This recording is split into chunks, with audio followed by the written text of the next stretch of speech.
आपण बघतोय बदलापूरमध्ये लैंगिक अत्याचार करणाऱ्या आरोपीचा अखेर एन्काउंटर झालेला आहे।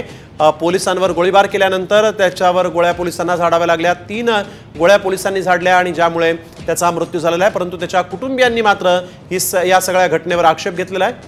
वर्षा गायकवाड यांनी प्रतिक्रिया दिली आहे। वर्षा गायकवाड काय म्हणतात ऐकूया। नुकतीच अक्षय शिंदेला गोळीबार लागल्याची घटना ऐकण्यात आली। हा गोळीबार म्हणजे पोलिसांच्या चकमकीमध्ये त्याचा मृत्यू झाला असं कळलं। माझा सर्वात महत्त्वाचा प्रश्न आहे की अक्षय शिंदेच्या हाताला पोलिसांची बंदूक लागलीच कशी? एवढा हलगर्जीपणा कसा असू शकतो?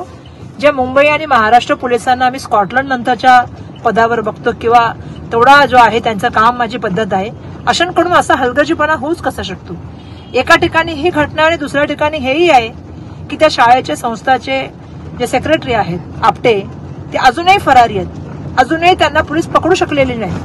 आणि अशा वेळी आज जी चकामक झाली आणि जी पोलिसांना त्या ठिकाणी जखमी करण्याचं काम झालं आणि त्याच्यानंतर एन्काउंटरमध्ये जो अक्षय शिंदेचा मृत्यू झालेला आहे, या सर्व प्रकरणाची सखोल चौकशी व्हायला पाहिजे।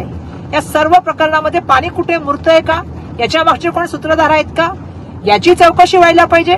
आणि आज महाराष्ट्रामध्ये कायदा सुव्यवस्थेचा एवढा मोठा प्रश्न निर्माण झालेला आहे। एक तर मुली सुरक्षित नाहीत आणि त्याच्यावर जर असं पोलिसांच्या माध्यमातून एवढं हलगर्जीपणा होत असेल किंवा अशा तऱ्हेने घटना होत असतील तर मुख्यमंत्री महोदय आणि उपमुख्यमंत्री महोदय तुम्हाला आता उत्तर द्यावं लागेल।